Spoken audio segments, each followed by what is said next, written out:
Hi all, this is Alan with Bothell STEM Coach, and today we're wrapping up the last question in the 2019 AP Physics C Mechanics. This is from the set 1 of the PDFs that the College Board released. I'm curious which set of questions you got, so let me know in one of the comments of one of these videos. I'll be doing the set 2 videos really soon. So if I put these up first, the set 2 ones are coming shortly. But if I have any mistakes, I'll put the corrections below, as well as there are PDF solutions in the comments below as well. So here I have a horizontal circular platform with rotational inertia IP, rotates freely without friction on a vertical axis. A small motor-driven wheel that is used to rotate the platform is mounted under the platform and touches it. The wheel has radius r and touches the platform at distance d from the vertical axis of the platform, as shown above. The platform starts at rest, and the wheel exerts a constant horizontal force of magnitude F tangent to the wheel until the platform reaches an angular speed omega p. Okay, so we're going to speed this thing up. During delta t, the wheel stays in contact with the platform without slipping. Derive an expression for omega p on the platform. Express your answers in terms of the rotational inertia, or the moment of inertia, rotational inertia, R, D, F. Okay, so basically we're applying a torque the whole time on here, this force. Some force is being applied, and that's a torque, right? And the magnitude of this torque is magnitude of R times the magnitude of F. Because F is perpendicular to the R vector here, like if you kind of think of it, like the torque is perpendicular, like the R and F are already perpendicular, so I just multiplied those. So R in this case is D times F. F is a quantity that we can use here.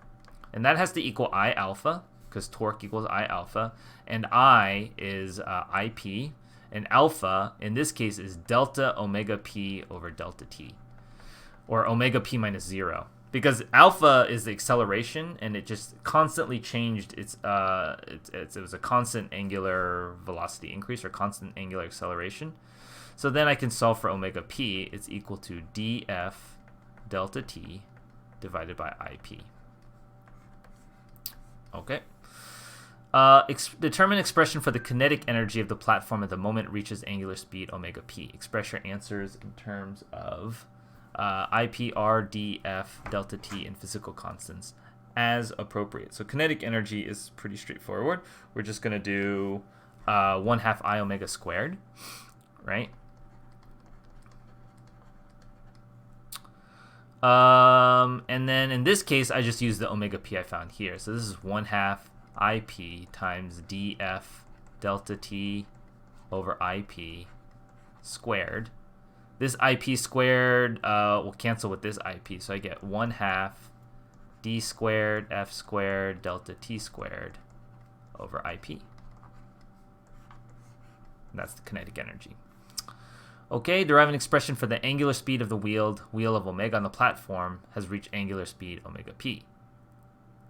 Express your answers. So basically, this is sort of a ratio of speeds. Like basically, if r is smaller, it has to speed up, and it's a linear relationship because it's like the circumferences have to like sort of match. Like the distance, when this travels one circumference, it'll only be a portion of a distance here, and so it's a linear relationship between the omega p's. So I just say omega W is equal to D over R omega P. Because I have to decide, basically when I do a linear relationship, I decide, should this be bigger or smaller? This should be bigger, right? So it's going to be D over R. When the platform is spinning at angular omega P, the motor-driven wheel is removed. A student holds a disc directly above the concentric of the platform is shown above. The disc has the same rotational inertia IP as the platform. The student releases the disc from rest, and the disc falls under the platform. After a short time, the disc and the platform are observed to be rotating together at an angular speed omega f. Derive an expression omega f. This is a collision. Okay, you cannot assume an energy was conserved. You can only assume momentum was conserved. In this case, angular momentum. So the angular momentum before. Now, one thing we should check. Was there any outside torque on the system? Because an outside torque can cause a change in angular momentum, right? But no outside torque on this system. Nothing else would cause something to speed up or slow down. So this interaction conserves angular momentum. Angular momentum before is equal to IP omega p, because that's what it was before. And then L after, it's going to move with a new angular momentum, IP plus IP, because I add the two angular momentums to the two disks, times omega f. These two have to be equal. So this is 2IP omega f. And if you set them equal to each other, you'll say omega f has to be 1/2 of omega p, which should be somewhat intuitive, that it has to go half as fast. Okay. A student now uses the rotating platform IP is equal to that to determine the rotational inertia IU of an unknown object about a vertical axis that passes through the object's center of mass. The platform is rotating at an initial angular speed omega I when the unknown object is dropped with the center of mass directly above the center of the platform. The platform and object are observed to be rotating together at an angular speed omega f. Trials are repeated for different values of omega I. A graph of omega f as a function of omega I is shown on the axis below. Okay, on the graph, draw a best fit line. I should have assumed that's what we're going to do. And I actually did do this problem, but it never hurts to double check.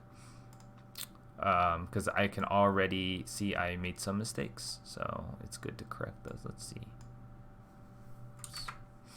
Trying to see if I have a good line. Oh, is that good enough?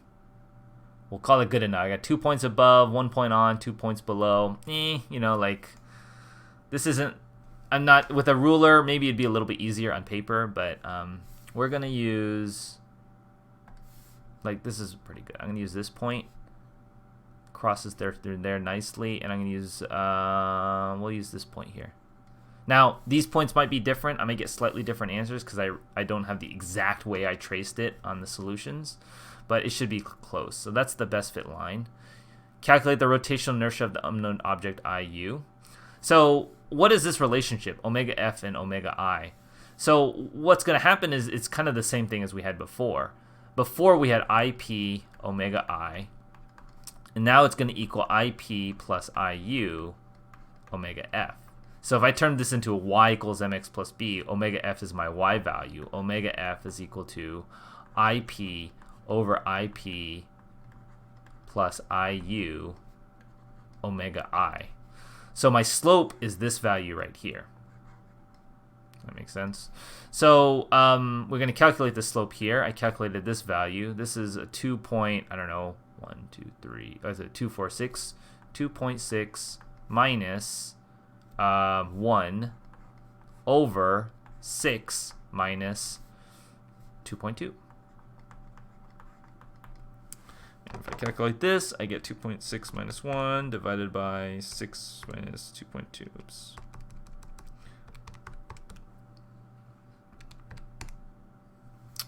Got 0.42. So 0.42 is going to equal IP over IP plus IU. I can multiply this. IP 0.42 IP plus, I think I got 0.44 earlier when I did this, but my solutions, but that's fine. I'm going to leave them like that, is equal to IP. So IU is equal to 1 minus 0.42, which is 0.58, over 0.42 times IP. And IP was 3.1, so I'm going to do I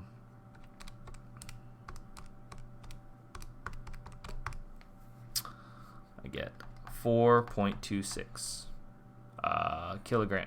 We'll do 4.3 kilogram meter squared. Okay.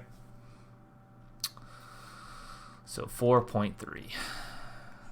The kinetic energy of the spinning platform before the object to drop is Ki. The total kinetic energy of the platform and system when it reaches angular speed omega f is Kf, which is the following expression is true.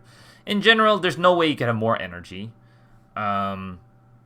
Well, I guess technically if I dropped it in a way that like imparted the potential energy onto the kinetic energy of the wheel, then I could get more energy. But in principle, this is just straight on, straight up and down. It's not exerting a torque. It's not going to increase the energy. The only choices are really it's equal or less, and it's actually less. And the only way I found to justify it is just compute what the kinetic energy is after. So the kinetic energy before was this, and the kinetic energy after is this. The sum of the two rotational inertias times omega f squared. But we found that this is IP plus IU. this is IP over IP plus IU omega I, all of that squared. And see, I can pull out, so one of these is going to cancel with one of these. I can pull out a 1/2 IP omega I squared. So that would take care of that, and that. And what I'm left with is just this. Oh, actually, it won't cancel all of the IP, so maybe I won't do it. This will be IP squared, so I'll still have an IP up here. This will be IP plus IU squared. It cancels with one of those, IP plus IU. And you see I've written in a way where this is my initial kinetic energy, and this is a fraction that must be less than 1. The only way it could be bigger than 1 or equal to 1 was if IU was 0, then it would be equal, or if IU was negative, which is impossible. So that's why it's that one. One of the students observes that the center of mass of the object is not actually aligned with the axis on the platform. Is the experimental value of IU obtained at part E greater than, less than, or equal to the actual value of the rotational inertia? Well, when you're off axis from the center of mass, your rotational inertia always increases, so you're always going to measure a greater than value in that case. Because when you're off center, you're sort of like the mass is distributed further away, and remember rotational inertia is like mr squared or distance squared. So whenever you're off from the center, it's definitely, some people call it parallel axis theorem, or there's some specific wording you can use on that, but that's in principle what's happening.